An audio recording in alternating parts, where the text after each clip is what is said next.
Come experience a different kind of party on Broadway at Frist Friday on February 27th, celebrating the Frist's bold and beautiful new exhibitions. The Impressionist Revolution, Monet to Matisse from the Dallas Museum of Art. In Her Place, Nashville artists in the 21st century. And Sista Griot, the iconoclastic art of Barbara Bullock.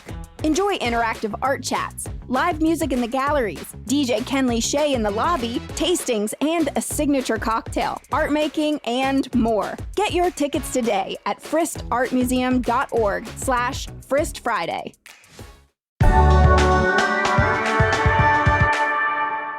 Today on CityCast Nashville, it's time for our Friday News Roundup. I'm joined by our executive producer, Whitney Pasterek, and Nashville Banner reporter, Stephen Elliott. Together, we unpack the Banner's collaborative investigation revealing how ICE and the Tennessee Highway Patrol targeted immigrants last May, and what happened to those people who were arrested and deported. We'll also discuss the confusion around whether ICE actually purchased a facility in Lebanon, why Acme Feed and Seed might be forced to close, and, believe it or not, we end on some good news. It's Friday, February 20th. I'm your host, Marie Cecile Anderson, and this is what Nashville's talking about.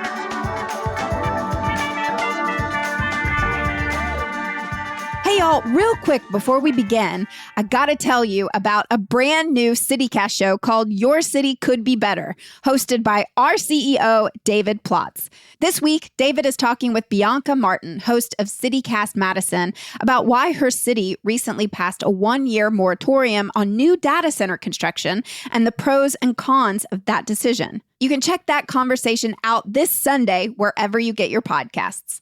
All right, now on with the show. Yesterday, a huge story broke as part of a collaboration led by Lighthouse Reports with the Nashville Banner partnering with Mother Jones's Center for Investigative Reporting, Nashville Noticias, the Institute for Public Service Reporting, and News Channel 5. Together, they obtained and analyzed over 50 hours of body cam footage from the Tennessee Highway Patrol officers involved in the massive ICE dragnet that struck South Nashville on May 3rd, 2025. In the footage, we see Tennessee Highway Patrol officers essentially racing to, quote, hunt the most immigration arrests. ICE agents drawing on detainees with Sharpies and using derogatory language as they joked about their detainees. Stephen, as a Nashville Banner reporter who worked on this investigative package, what was your biggest takeaway when you saw this footage? I think for us, when this operation first happened in May, it seemed clear based on the geography that there was some sort of targeting or profiling going on. THP and ICE insisted there wasn't. So this was a good way to pull that thread and see that there were elements of profiling and targeting, and they were kind of openly discussed at times during the operation. Stephen, we already saw some of this Tennessee Highway Patrol body cam footage earlier. The Nashville Banner had obtained it last fall. And I think we were all kind of shocked by the callousness of it.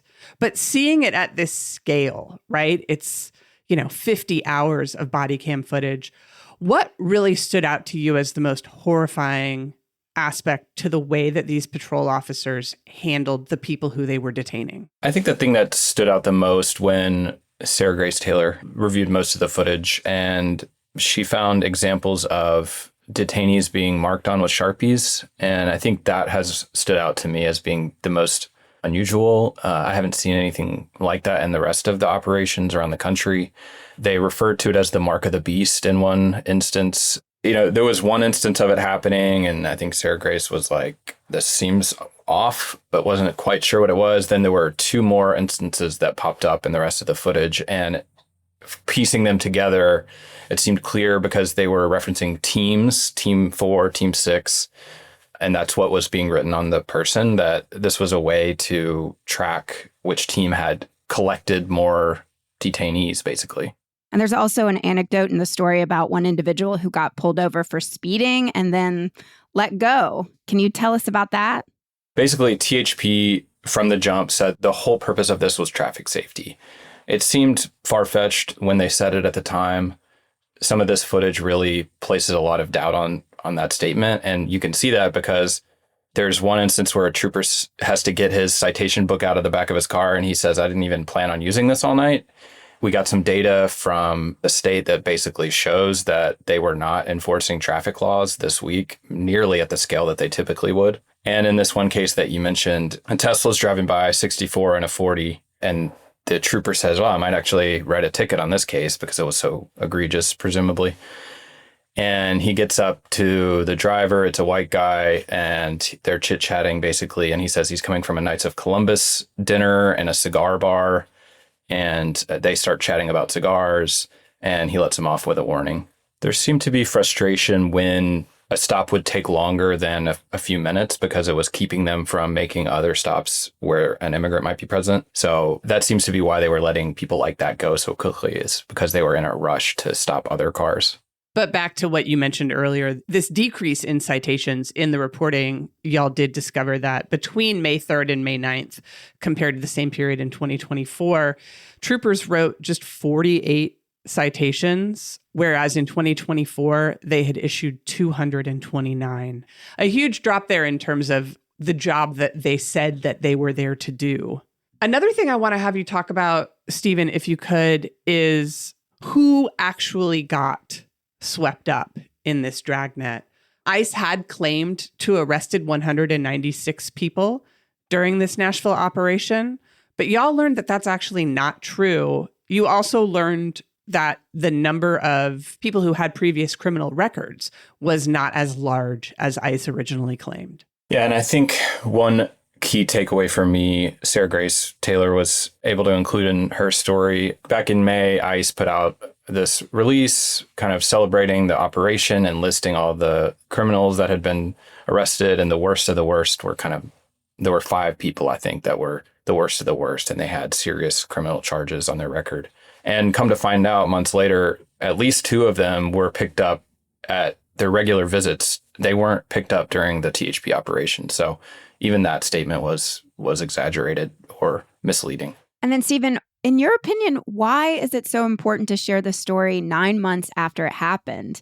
What does it teach us about what's happening in places like Minneapolis now?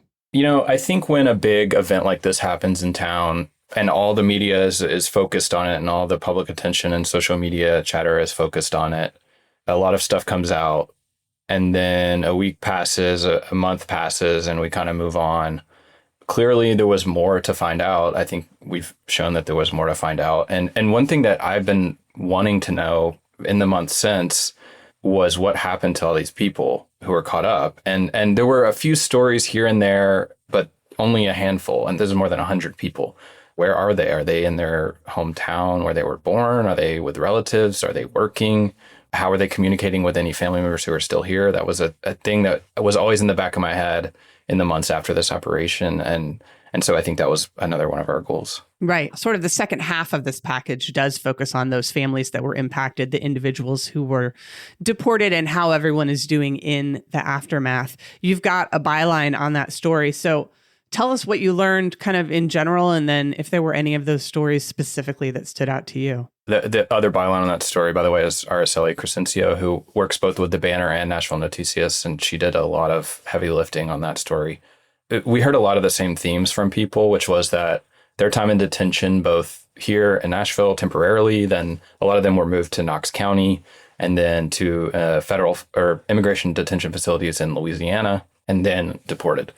So we heard a lot of similar stories that they were hungry, they were thirsty in a lot of cases. Some people lost weight, some people got sick. People talked about guards dismissing them if they were unable to speak in English, if they were asking for help. One man who I interviewed who had been deported, he said he witnessed multiple people attempting suicide in detention. His situation was somewhat interesting because he was in kind of an okay place. He's from Jamaica. He didn't have quite the same economic or political or safety fears, I think, of some of the other people he was detained alongside of. And he just described a level of despair that was leading people to make those decisions. And this is a gentleman who also said he had no traffic tickets, no traffic violation, no arrests, and felt like it was a case where they were just trying to rack up numbers by pulling him over. Yeah, he had a lot of strong feelings about the politics of the situation. And I thought that he made an interesting character in the story. And he also said he worked in some fancy restaurants downtown Nashville. And he said, everyone I worked with was an immigrant, and this town and its tourism economy would not function without them. Yeah. And, it was a topic of conversation in the kitchen that night when he got pulled over. He was talking to a coworker about the operation because his stop was not on the first night. So they were already sort of aware of what was going on. I think what you see in the videos is that a lot of the people are not aware of what's going on. They think they're talking to a traffic cop. And then once they realize, in one particular case, once they realize that it's immigration, sort of the whole mood shifts. Stephen, how are these arrests affecting Nashville as a whole? What are you hearing from our immigrant community? One thing that we wanted to ask people about is the effect on, community groups, churches, businesses. You heard from restaurants that, struggled to both get workers to show up and customers to show up in the immediate aftermath. We spoke to one woman who is in Nashville and her son was deported, and he was a huge financial support for her.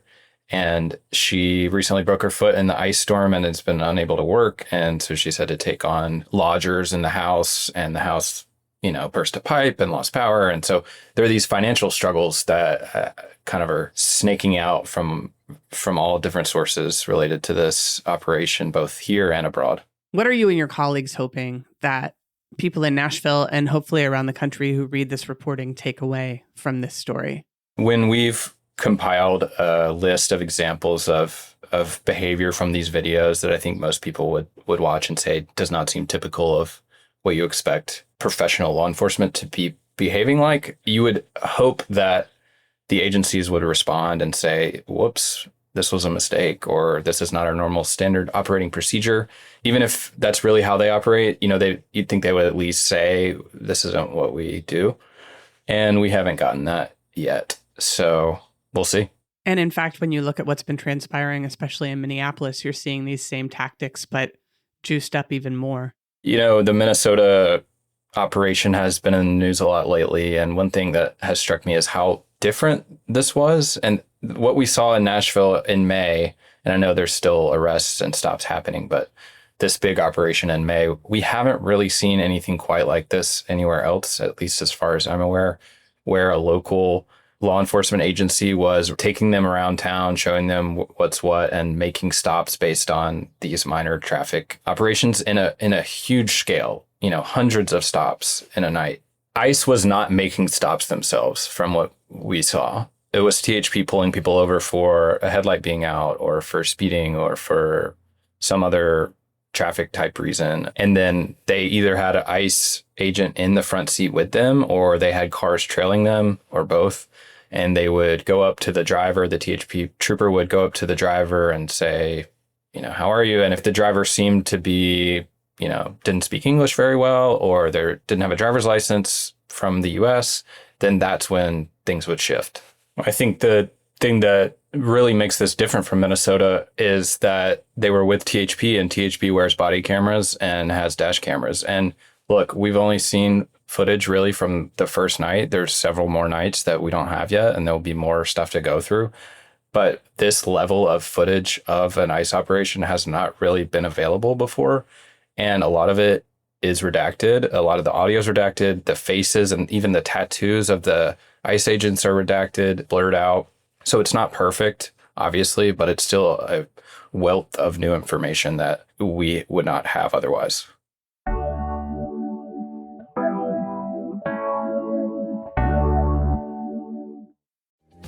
Nashville, are you ready to take the plunge for a really great cause? The Music City Polar Plunge for Special Olympics Tennessee is happening February 28th at Nissan Stadium, and we want you to take the leap.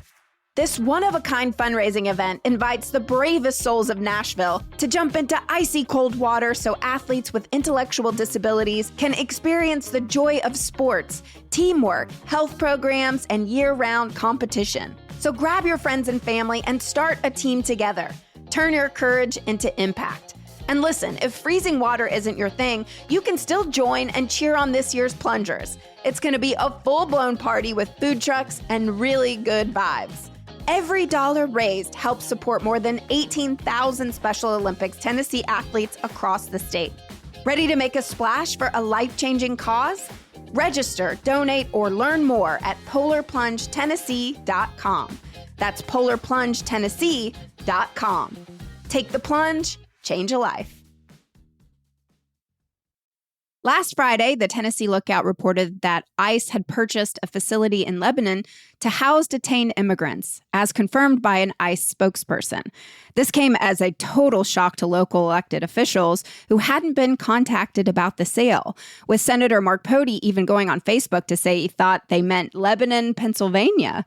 But on Monday, ICE again confirmed that no, they were talking about the Lebanon in Wilson County.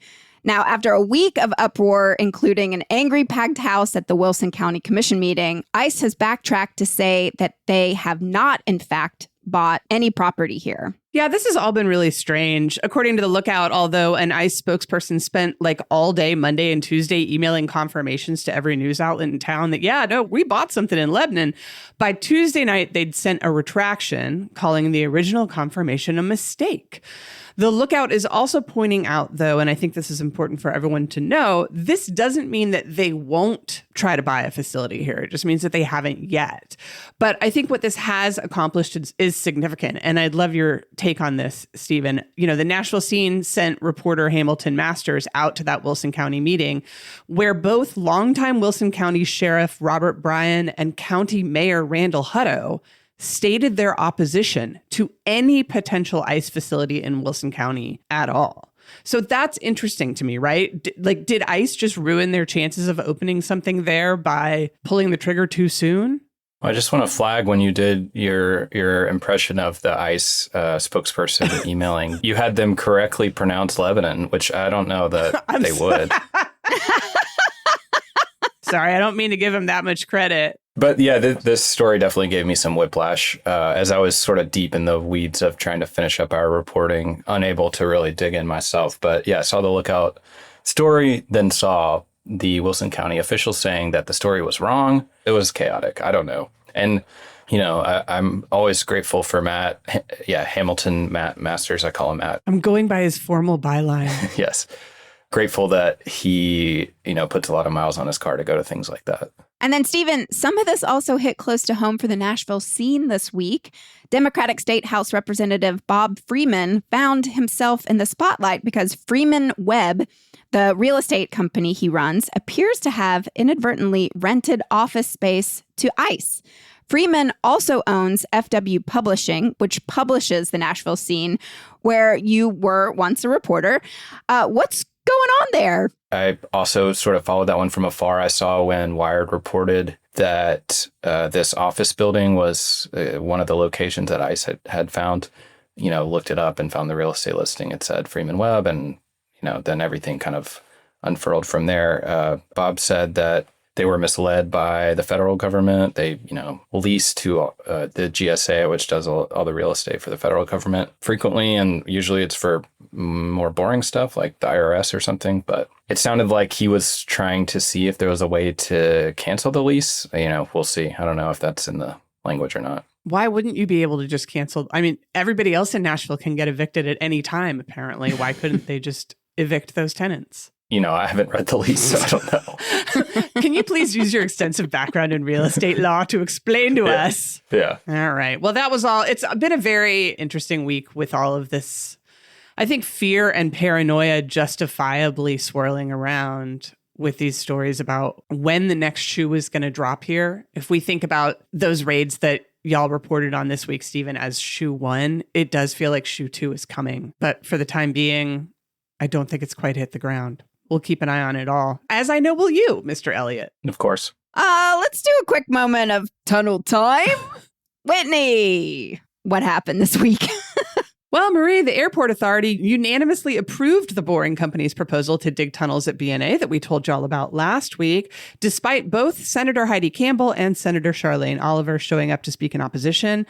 Commissioner Glenda Glover, who'd previously voted against the proposal, she changed her vote to a yes this time, according to the Nashville Business Journal, saying, quote, "It's important that the board note what we just did. We took all the politics out of this. We took all the celebrity of the founder. We took everything out of it. We voted to secure Nashville's future, secure BNA's future." Do y'all feel as though the future is secure now? One thing that frustrates me about the airport authority is the lack of access to their meetings. I went to one a couple months ago hoping to hear a boring company update and had to pay $30 for parking. And their rules for public comment are elaborate. And I just think they should either stream their meetings or have them in a place that's simple to get to. Well, speaking of meetings, one more thing to note. The Boring Company also met with Metro Council yesterday at a special called meeting of the Transportation and Infrastructure Committee. That meeting, unfortunately, happened after we taped this episode, but we'll have full coverage of the meeting in Monday's newsletter. And then finally, there are two pieces of news that really upset locals this week. First, Acme Feed and Seed, a historic property that anchors Lower Broadway by the river downtown, was hit with nearly a $500,000 increase in their property taxes after this last assessment. And restaurant owner Tom Morales says they may be forced to close. No. It's important to know that Tom doesn't own that building. He rents it, but he's got what's called a triple net lease. All of Nashville suddenly experts in the triple net lease this week. This means he's still responsible for the property taxes.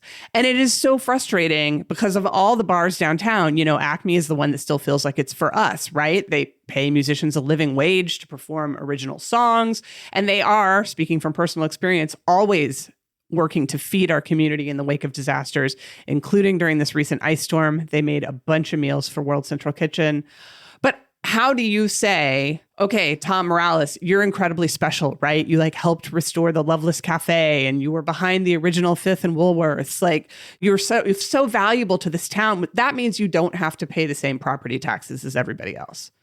There's no way around that. Yeah. Fox Nashville did the story in which Tom Morales said he had this big property tax increase and might have to close. And that's also when the mayor was asked about it and gave his response that fired people up as well. Yes. Marie, what was that response? Yes, the mayor was quoted saying, "It's not up to me whether Morales keeps that business open. The market evolves. New businesses start even as beloved old businesses close." Stephen, I know that that's out of context. Did you read that as harsh, though? Yeah, I was there when he was asked and said that. And I remember thinking there were parts of the answer where I was like, ooh, that's going to flash on Fox.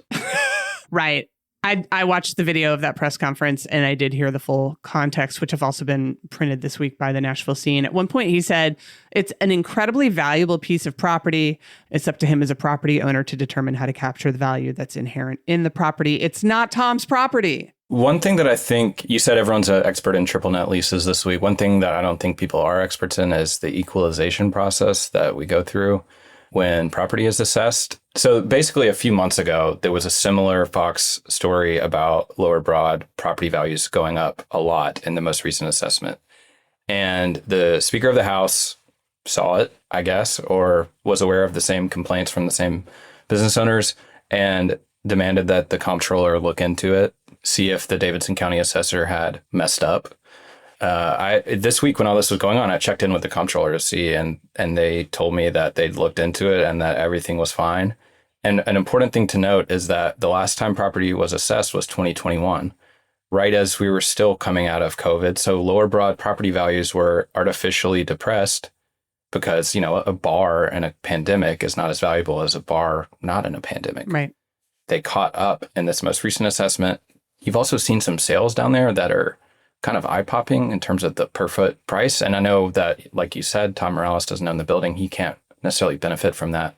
But there's not really a mechanism that I'm aware of in state law to carve out, businesses that bring value culturally or whatever. And then there's other news, Marie, too, from this week about perfect Nashville things that are either no longer here or really literally no longer here. I know. Well, so music fans had already mourned The Groove, a record shop located in an old house on Calvin Avenue in East Nashville that closed at the end of last year.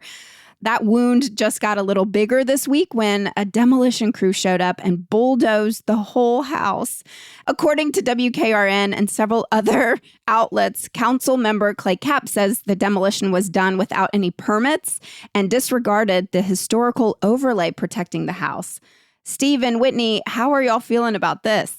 It's too much. One of my favorite memories from living here is I actually looked it up before we started recording to see what year it was, but 2018 Record Store Day. They always had a big party in the backyard and got to see Okie Dokie, great band, play in that backyard. And those parties were always really fun. They were always fun. And I've stood in line on the sidewalk in front of that house for hours. I loved that place. I was already sad that it had closed, but just waking up one day and it's gone. The Groove put those pictures on their Instagram and it was just a kick to the gut. It really was. I just don't recognize so much of this town. And in the same week that all this Acme stuff is happening, I don't know, running out of places to go. I hope they make them rebuild the house exactly the way that it was.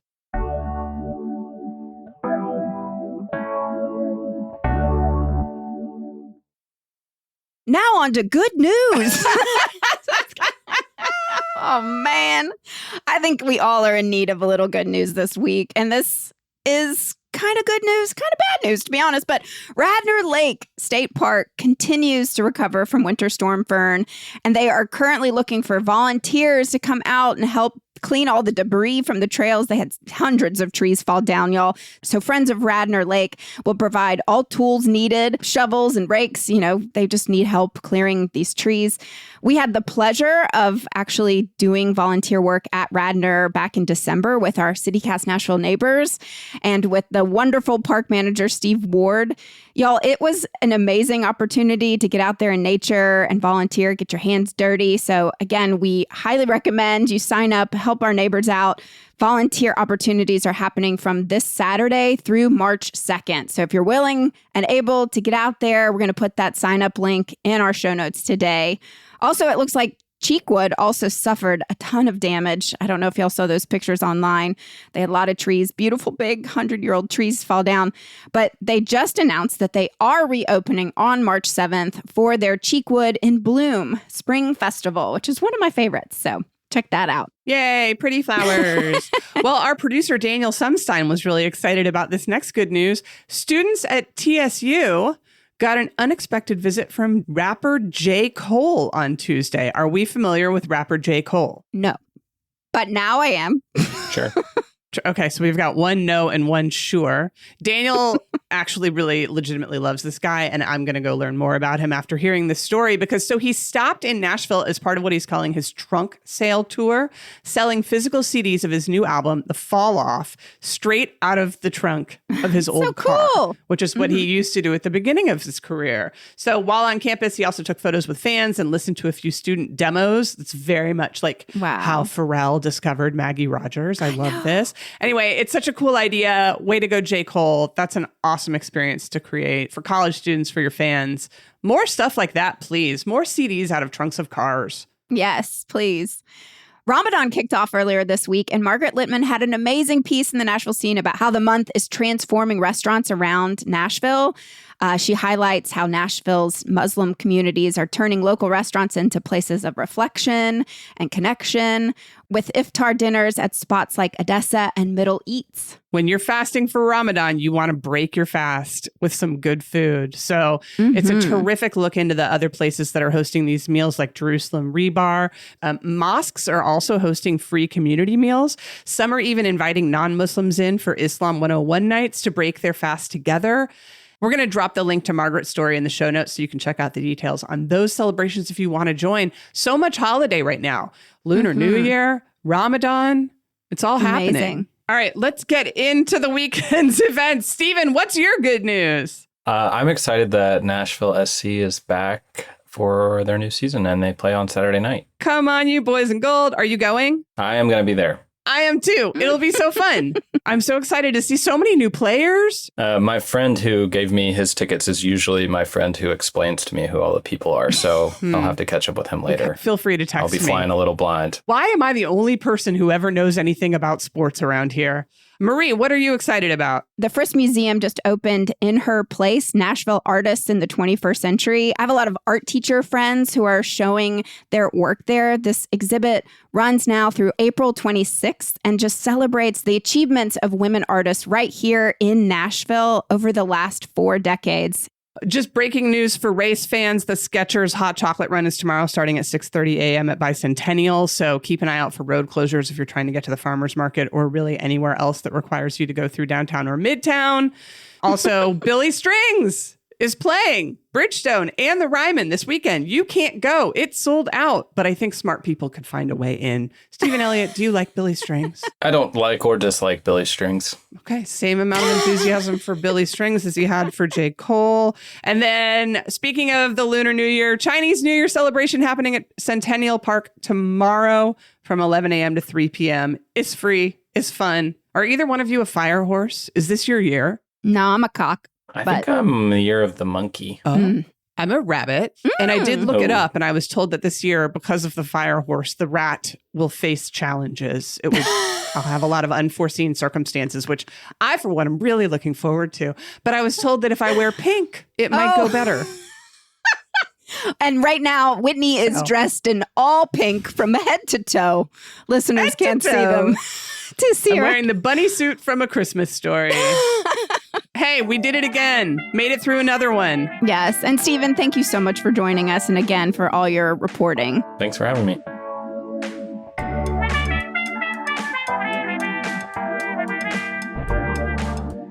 That's all for today here on CityCast Nashville. And don't forget, you can support this show and get great perks by becoming a CityCast Nashville neighbor at membership.citycast.fm.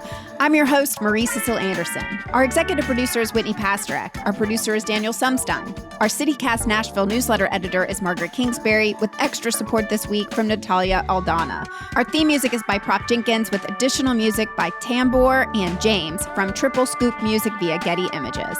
If you enjoyed the show, why not tell your friends? Rate the show, leave us a review, and subscribe to our Hey Nashville newsletter. We'll be back Monday morning with more news from around the city. Toodles!